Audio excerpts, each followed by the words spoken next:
The agnostic atheism position can lead to either a contradiction or special pleading. If atheism is only a lack of belief in God existing, then we have to allow theism to be defined as a lack of belief in God not existing, at least to prevent special pleading.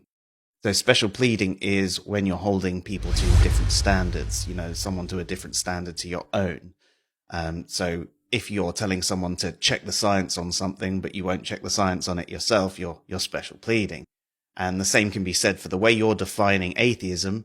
If you do not allow someone to define theism that way, then you would be special pleading. But what about the person that actually lacks belief in God existing and lacks belief in God not existing? This is the classic agnostic position I was talking about, and what many agnostic atheists seem to hold. It ends up with a contradiction, doesn't it? Because you end up with a theistic atheist or an atheistic theist. So again, we've got a problem with the language. A theist will affirm the proposition gods do not exist. So they will believe God exists and not believe God doesn't exist. That the classic atheist position would be denying the proposition. They believe God does not exist, and they don't believe God exists. And the agnostic or someone suspending judgment is not believing God exists and not believing God does not exist. So if atheism is literally not believing gods exist and theism is not believing gods do not exist, then the agnostic atheist or anyone suspending judgment is both a theist and an atheist.